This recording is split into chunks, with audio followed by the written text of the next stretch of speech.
Puji nama Tuhan, Shalom, selamat pagi Bapak Ibu yang terkasih dalam nama Tuhan Yesus. Pada pagi hari ini kita akan mulai ibadah kita mau siapkan hati kita. Kita mau datang untuk meninggikan Tuhan, memuliakan nama Tuhan. Sebab kita percaya bahwa Tuhan hadir di tengah-tengah setiap kita.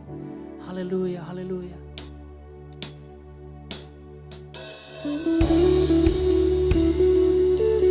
Terima kasih Yesus. Engkau sumber kekuatan di dalam kehidupan setiap kami Tuhan. Kami sungguh percaya setiap janji-Mu. Kami percaya pertolongan-Mu dahsyat Tuhan.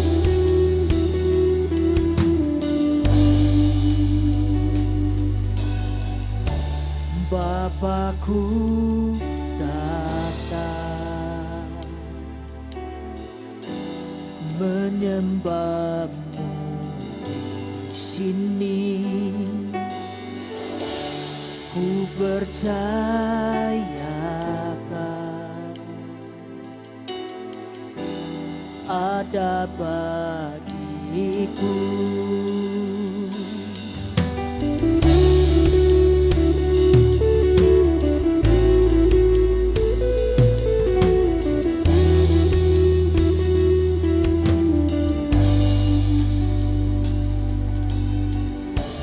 Bapakku datang menyembah-Mu di sini. Ku percayakan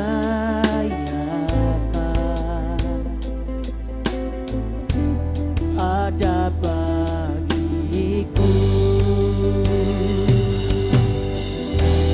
Tak usah ku takut sebab Kau serta.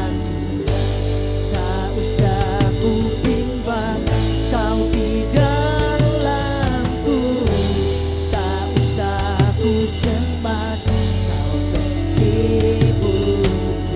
Saat ku lemah, Kau kuatku. Ku nyanyi haleluya,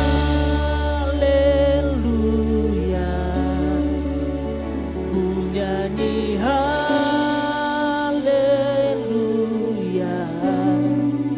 Sungguh Kau hebat, ajaib perkasa perbuatan-Mu.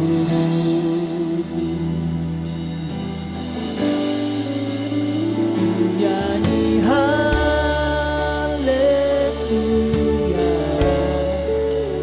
ku nyanyi haleluya. Sungguh Kau hebat, ajaib perkasa perbuatan-Mu. Di hidupku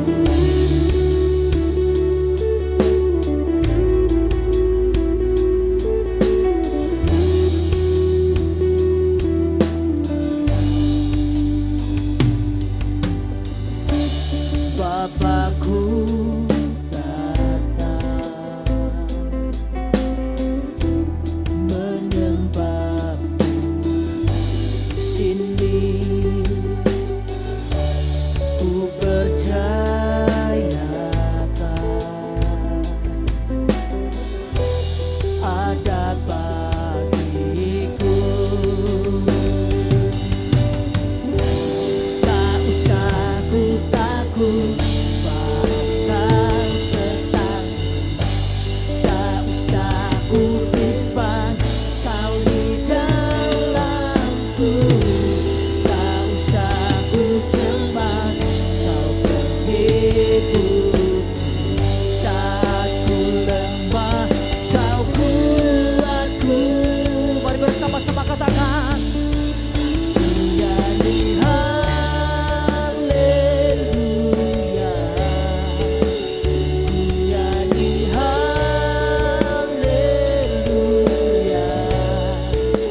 sungguh kekuatan di dalam kehidupan setiap kami Tuhan. Kami datang dengan senang hati kami.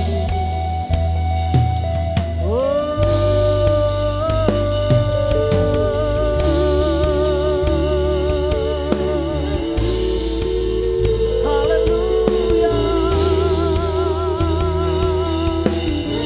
Mari bersama-sama katakan.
Mari kita siapkan hati kita untuk mendengarkan kebenaran firman Tuhan.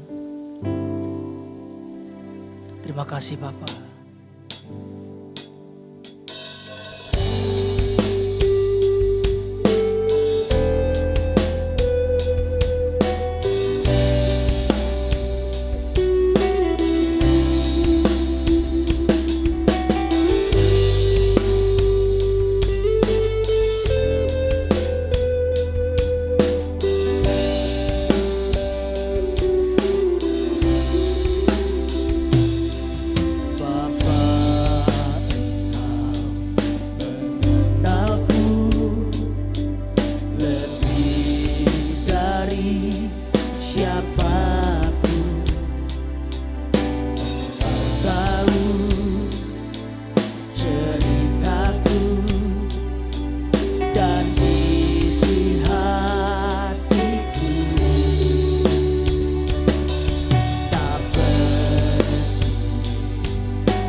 Tiada yang mustahil bagimu, kuasamu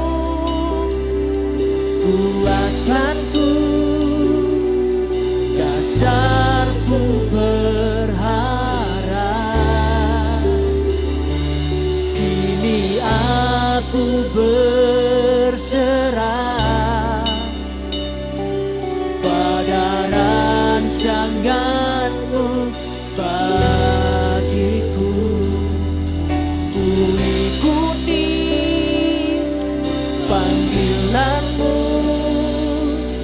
bukan setia sampai akhir hidupku.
setia sampai akhir hidupku. Mari yang percaya bersama-sama katakan, kini aku percaya tiada yang mustahil bagimu. Kuasa-Mu kuatkanku, dasarku berharap. Kini aku berserah pada rancangan-Mu bagiku. Ikuti panggilan-Mu, kan setia sampai akhir hidup. Kini aku percaya, kini aku percaya tiada yang mustahil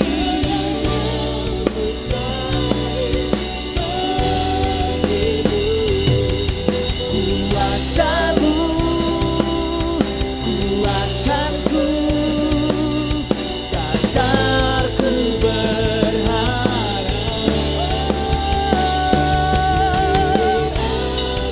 Kini aku percaya pada rancangan-Mu bagiku. Ku ikuti panggilan-Mu, kan setia sampai akhir hidupku.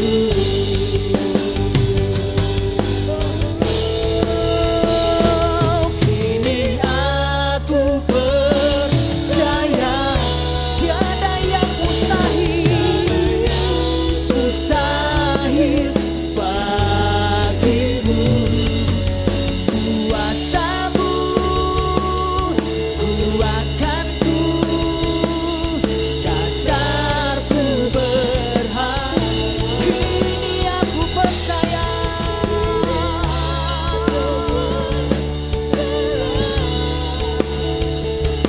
pada rancangan-Mu bagiku.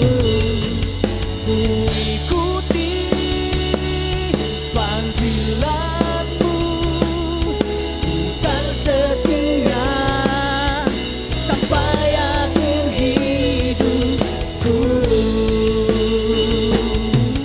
Ku ikuti panggilan-Mu, kan setia sampai akhir hidup. Mari yang percaya bersama kita katakan, ku ikuti panggilan-Mu, ku kan setia sampai akhir hidupku.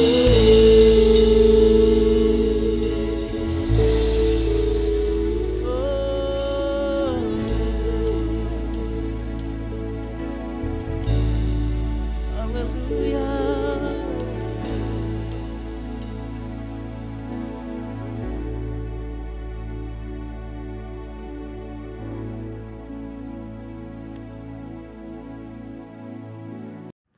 Shalom GBI Pastor Bandung, senang sekali bisa melayani Anda dalam ibadah online ini.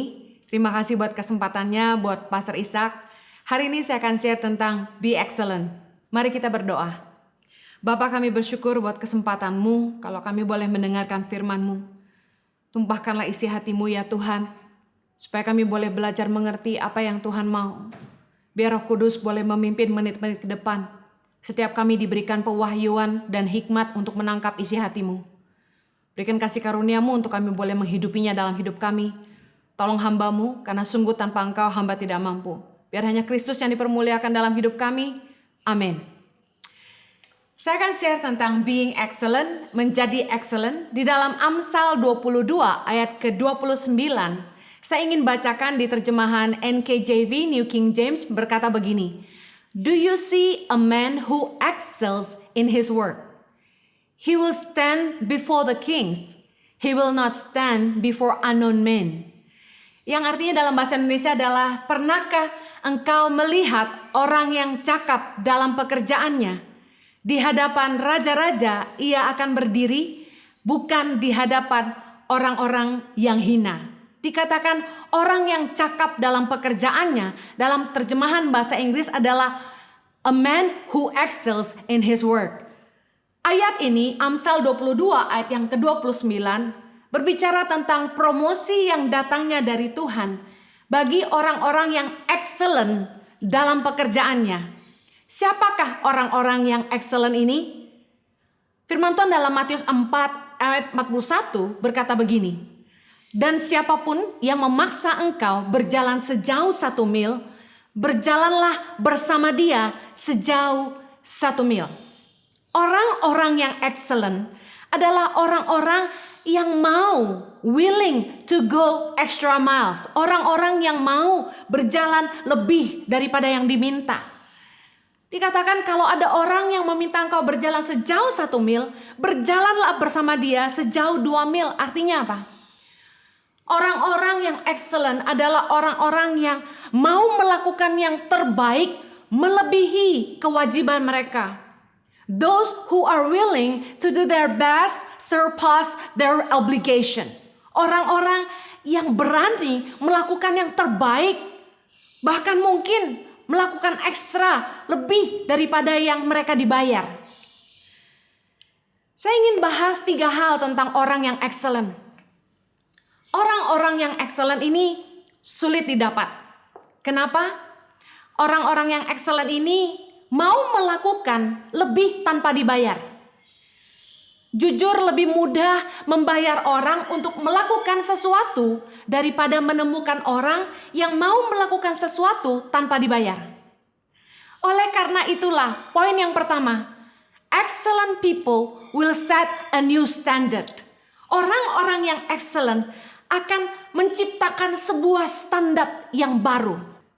Orang-orang yang excellent ketika mereka berada di sebuah tempat pekerjaan, di sebuah komunitas, di sebuah lingkungan yang baru, mereka akan meningkatkan standar yang lama. Kita bisa melihat bahwa orang-orang yang excellent ini akan membuat orang-orang lama dengan standar yang lama kelihatan jadi buruk. Kenapa? Zaman terus maju dan berkembang.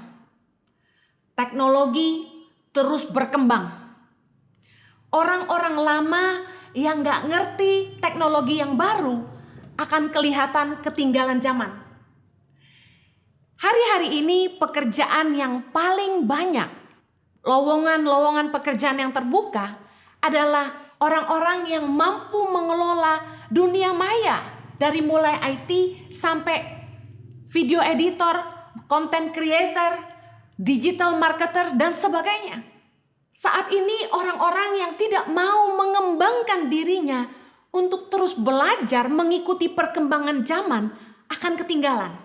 Anak-anak muda yang baru muncul dan mengerti teknologi dengan begitu hebat, mereka punya usaha yang mereka rintis dari hasil kreativitas. Sebuah bisnis yang belum pernah ada sebelumnya. Mereka ciptakan hal itu dan sekarang berkembang. Orang-orang yang excellent akan menciptakan sebuah standar yang baru.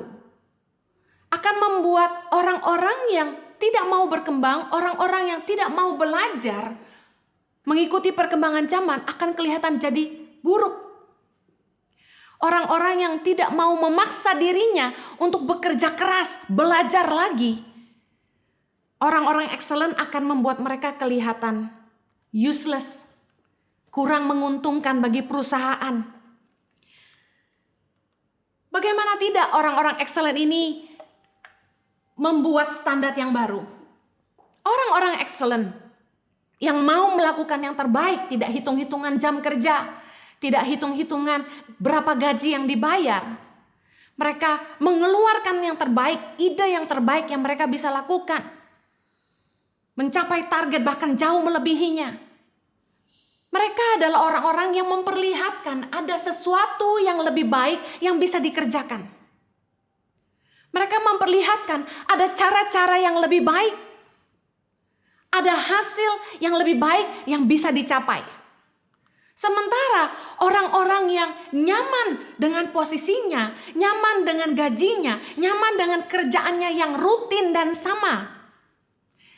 Happy enough with the salary, target pas. Mereka nggak ada tantangan untuk upgrade diri dan belajar lagi. Saya pernah bilang gini ke staf saya, tidak enaknya maintaining staf lama adalah gajinya naik terus tiap tahun, tapi kerjaannya sama terus. Kalau gaji naik, harusnya kinerja kerja pun semakin baik. Harusnya dengan bertambahnya gaji, tanggung jawab yang dipercayakan harusnya semakin lebih. Orang-orang yang excellent akan membuat standar yang baru di sebuah tempat. Karena ketika dia memperlihatkan karya-karyanya yang lebih baik dari yang sebelumnya, pemimpin-pemimpin akan menyadari itu dan pasti terkejut. Termasuk rekan-rekan kerjanya juga pasti akan terkejut bahwa ternyata hasil itu bisa dicapai. Nah, masalahnya timbul di poin kedua. Orang-orang yang excellent itu seperti terang yang begitu bercahaya. Light will show spots. Artinya, cahaya itu akan membuat cacat-cacat itu kelihatan. Hal-hal yang kurang baik jadi kelihatan. Contoh, kalau kita melihat seseorang dari jauh, kita tidak bisa melihat ada apa di wajahnya. Tapi begitu wajahnya diterangi dengan cahaya dari jarak dekat, akan kelihatan, oh ternyata ada jerawat, oh ternyata ada freckles, dan lain sebagainya. Cahaya akan memperlihatkan kekurangan yang ada. Light will bring the unseen errors to light. Orang-orang yang excellent akan membuat hal-hal yang tidak terlihat jadi kelihatan. Matius 5 ayat 15 berkata begini, lagi pula orang tidak menyalakan pelita lalu meletakkannya di bawah gantang, melainkan di atas kaki dian sehingga menerangi semua orang di dalam rumah itu. Orang yang jadi terang akan menerangi semua orang yang ada di sekelilingnya dan membuat orang-orang yang tidak efektif hidupnya, orang-orang yang tidak melakukan yang terbaik jadi ketahuan. Excellent people will bring the unseen errors to light. Kesalahan-kesalahan jadi terlihat sejak orang-orang yang excellent ini muncul. Karena ketika orang excellent muncul, dia selalu mengerjakan yang terbaik. Orang yang hitung-hitungan jam kerja, orang-orang yang kerja asal-asalan, jadi kelihatan kinerja kerjanya yang buruk. Ayub 34 ayat 22 berkata begini, tidak ada kegelapan ataupun kelam kabut di mana orang-orang yang melakukan kejahatan dapat bersembunyi. Seperti halnya promosi itu datang dari Tuhan, demikian juga kesalahan-kesalahan yang kita buat, yang kita sembunyikan, itu tidak bisa terus disembunyikan. Kita tidak bisa menipu Allah. Lama-lama orang akan tahu kalau kita kerja tidak dari kemurnian hati. Kalau kita melakukan hal-hal yang tidak tulus, orang akan tahu. Waktu akan menguji semuanya. Saya cerita tentang salah satu staf kami. Sebelum ada dia, tim yang ada ini kelihatan kerja keras. Sering lembur, dan lain sebagainya. Tapi tiba-tiba keberadaannya membuat posisi yang lain itu jadi kelihatan tidak baik. Kenapa? Karena apa yang kami minta dia kerjakan, dia bisa kerjakan jauh lebih banyak dan jauh lebih baik dari sebelumnya. Target yang kami berikan kepada tim ini, per orang katakan harus bikin 8. Dia bisa bikin 18 atau 16. Jauh melampaui yang lainnya. Dalam kurun waktu yang sama dan dengan gaji yang sama, orang ini mengerjakan 2 kali lipat daripada yang lainnya. Kenapa? Karena nggak hitung-hitungan jam kerja, karena dia terus berpikir kreatif, karena dia terus lakukan yang terbaik. Yang terjadi, karena dia begitu excellent dalam apa yang dia kerjakan, yang lain jadi kelihatan cacatnya. Orang yang nyaman-nyaman kerja hanya bikin 5 dan 8 ini jadi kelihatan cacatnya. Karena ternyata sebenarnya dengan waktu yang sama, mereka bisa mengerjakan 2 kali lipat. Itu yang kami tidak pernah ngerti. Nah, orang-orang yang excellent, yang pertama tadi, berani mengerjakan lebih daripada kewajibannya. Dan yang kedua, kehadirannya akan membuat cacat-cacat di sekitarnya kelihatan. Orang-orang yang gak mengerjakan dengan hati, gak mengerjakan yang terbaik, jadi kelihatan ketika orang excellent muncul. Dan yang terakhir, kehadiran seorang yang excellent ini akan menimbulkan iri hati. Pengkhotbah 4 ayat 4 berkata begini, dan aku melihat bahwa segala jeripayah dan segala kecakapan dalam pekerjaan adalah iri hati seseorang terhadap yang lain. Ini pun kesia-siaan dan usaha menjaring angin. Dikatakan segala jeripayah dan kecakapan dalam pekerjaan adalah iri hati seseorang terhadap yang lain. Tentu di dalam sebuah tim akan ada kompetisi untuk menunjukkan siapa yang terbaik. Kompetisi yang sehat adalah begini. Kita fokus kepada apa yang dipercayakan di tangan kita. Kita berusaha melakukan yang terbaik yang kita bisa, tanpa berusaha menjatuhkan siapapun. Tentu orang yang excellent ini, ketika dia fokus melakukan yang terbaik, going extra miles, dia tidak punya motivasi untuk menjatuhkan orang-orang di sekelilingnya. Tapi apa yang dia lakukan dengan pekerjaannya menghasilkan karya-karya terbaik yang menjadi sebuah standar yang baru yang membuat orang-orang lain kelihatan kurang baik. Di dalam kompetisi tim seperti ini harusnya bisa berjalan sehat. Ketika tim yang lain melihatnya dari sisi yang positif dan mereka merasa tertantang untuk juga melakukan yang terbaik, bahkan kalau bisa lebih baik. Tapi dalam kondisi yang negatif, orang yang iri hati malah mendengki dan berusaha menjatuhkan orang-orang yang excellent. Di dalam Kejadian 4 ayat yang keempat, dalam kisah Kain dan Habel, Anda tentu pernah dengar kisah ini di mana Kain mempersembahkan hasil pertama dari hasil kebunnya kepada Tuhan. Tetapi kemudian di ayat keempat dibilang gini, Habel juga mempersembahkan korban persembahan dari anak sulung kambing dombanya, yaitu lemak-lemaknya. Maka Tuhan mengindahkan Habel dan korban persembahannya itu. Tetapi Kain dan korban persembahannya tidak diindahkannya. Lalu hati Kain menjadi sangat panas dan mukanya muram. Di ayat kelima kita bisa lihat bahwa Kain merasa marah karena korban persembahannya tidak diindahkan Tuhan. Sementara di depan matanya sendiri dia melihat Tuhan mengindahkan korban persembahan adiknya, yaitu Habel. Hal ini tentu membuat iri hati.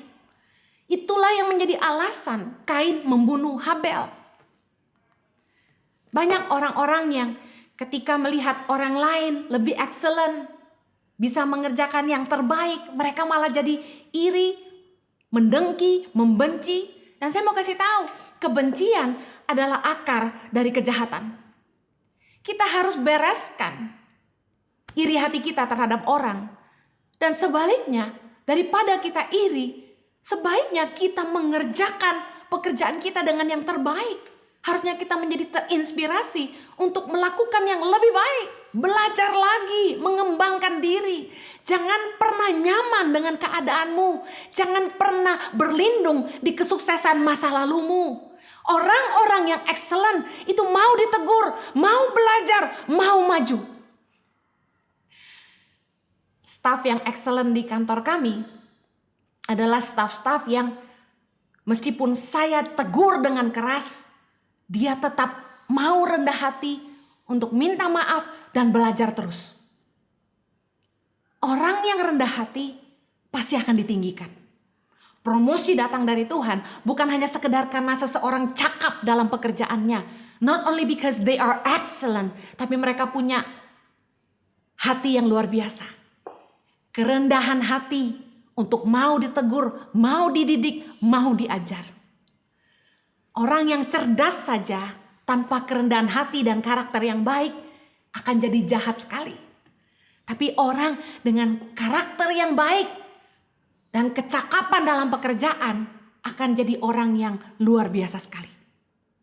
Jangan pernah iri hati kepada perkenanan Tuhan atas hidup orang lain.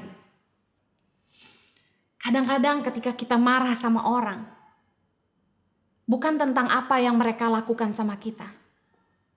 Sebenarnya, bagaimana kita harus berurusan dengan hati kita sendiri. Jangan iri hati melihat kesuksesan orang lain. Galatia 6 ayat yang keempat berkata begini. Baiklah tiap-tiap orang menguji pekerjaannya sendiri. Maka ia boleh bermegah melihat keadaannya sendiri dan bukan melihat keadaan orang lain. Firman Tuhan menasihatkan kita dalam Galatia 6 ayat yang keempat agar kita menguji pekerjaan kita sendiri dan bukannya melihat keadaan orang lain. Ayo jangan fokus menilai hidup orang lain. Jangan buang waktu menilai, menghakimi pekerjaan orang lain. Mari uji pekerjaan kita sendiri. Kenapa? 1 Korintus 3 ayat 8 berkata begini. Baik yang menanam maupun yang menyiram adalah sama. Dan masing-masing akan menerima upahnya sesuai dengan pekerjaannya sendiri. Kita masing-masing akan menerima upah dari pekerjaan kita sendiri dan bukan pekerjaan orang lain. Lebih baik kita fokus kepada apa yang kita bangun, apa yang kita kerjakan dengan tangan kita. Daripada kita ngurusi hidup orang lain, menghakimi dan menilai kerjaan orang lain. Lebih baik kita fokus bangun pekerjaan kita. Pastikan kita melakukan yang terbaik, yang sesuai dengan kehendak Allah. Dengar baik. Pada akhirnya dalam 1 Korintus 3:12 dikatakan begini. Entahkah orang membangun di atas dasar ini dengan emas, perak, batu permata, kayu, rumput kering, atau jerami.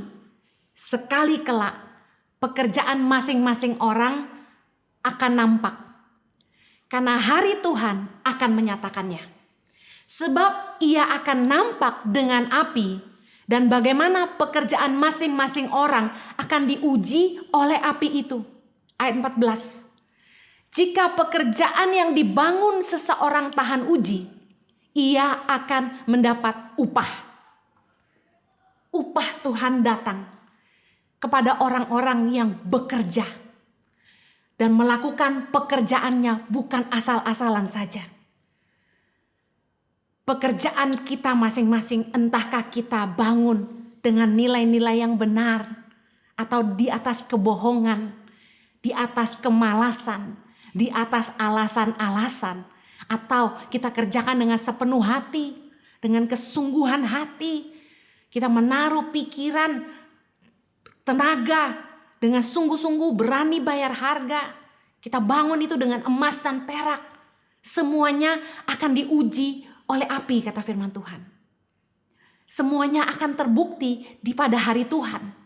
Dan kita semua masing-masing harus mempertanggungjawabkannya kepada Tuhan. Dan kita juga akan diuji. Kalau pekerjaan kita itu tahan uji, dikatakan firman Tuhan, kita akan mendapat upah. Saya mau tutup dengan kesaksian. Saya sangat senang dikirim Tuhan orang-orang yang excellent. Orang-orang yang bertanggung jawab ketika diberi kepercayaan apapun. Dia setia dalam perkara sekecil apapun.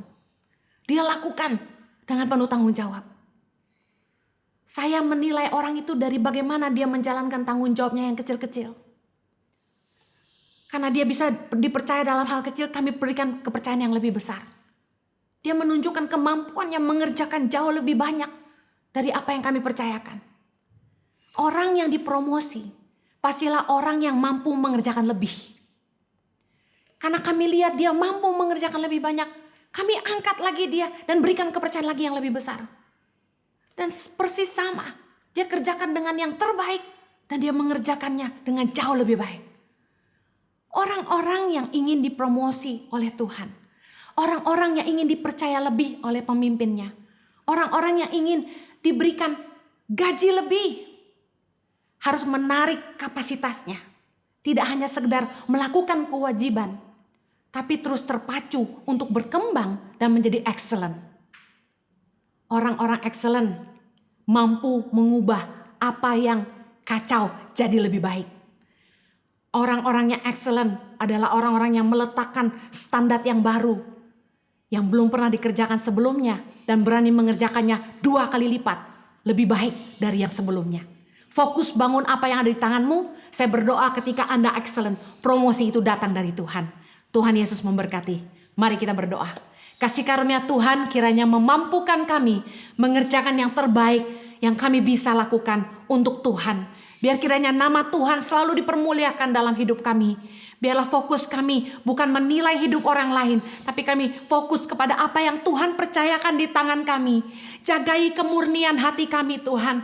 Jagai hati kami supaya kami tetap rendah hati, mau terus belajar, mau terus ditegur, dan mau berkembang. Terima kasih Bapa. Terpujilah namamu, hanya di dalam nama Yesus kami berdoa. Amen. Tuhan Yesus memberkati. Thank you for having me. God bless you.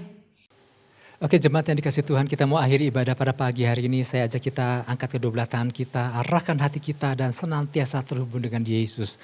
Mari Bapak Ibu Saudara, terimalah berkat damai dan sejahtera daripada Allah Bapa, kasih karunia daripada Tuhan Yesus Kristus, dan persekutuan Roh Kudus yang indah dan manis menyertai setiap kita semua, mulai daripada pagi hari yang indah ini sampai hari Maranatha. Tuhan Yesus menjemput setiap kita di awan-awan yang permai. Setiap kita yang percaya menerima, kita sama-sama katakan amin. Tuhan Yesus memberkati. Shalom Jemaat Tuhan, saya percaya kita telah diberkati oleh pemberitaan firman Tuhan yang baru saja kita dengar pada hari ini. Dan saya akan memberitakan seputar kegiatan RDMB selama sepekan ke depan.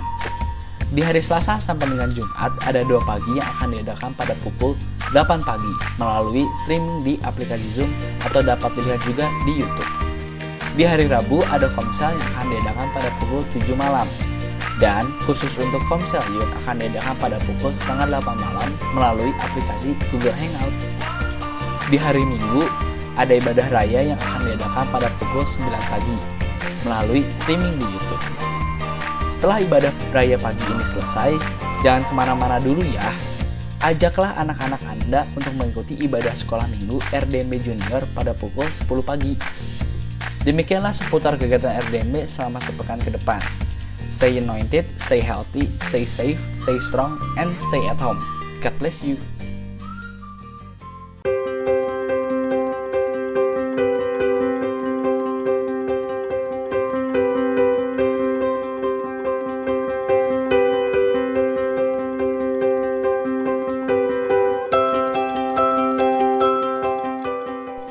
RDMB Marketplace, media untuk mengiklankan bidang usaha jemaat RDMB. Media dapat diakses melalui www.rdmb.org kategori Marketplace. Bagi jemaat yang ingin mengiklankan bidang usahanya, dapat meminta form pendaftaran ke Sekretariat RDMB di nomor di bawah ini. Halo semuanya, walaupun sementara ini ibadah akan dilakukan online, kita tetap bisa memberikan persembahan loh untuk gereja kita. Caranya gimana sih? kita tinggal buka aplikasi-aplikasi e-money yang ada di handphone kita, seperti GoPay, OVO, Dana, atau bahkan bisa juga lewat BCA m-banking. Caranya, kalian tinggal buka aplikasi tersebut, kemudian scan QR code di sini. Nah, nanti setelah kalian scan QR code di sini, nanti akan keluar tulisan GBI Pastor. Nah, setelah keluar tulisan tersebut, kalian tinggal masukkan nominal persembahan yang kalian ingin berikan, kemudian kirim deh. Simple banget kan? Nah, kalau kalian gak mau nge-scan QR code, bisa juga transfer BCA ke nomor rekening di bawah ini. Nah, gitu deh caranya. Selamat memberi, Tuhan Yesus memberkati.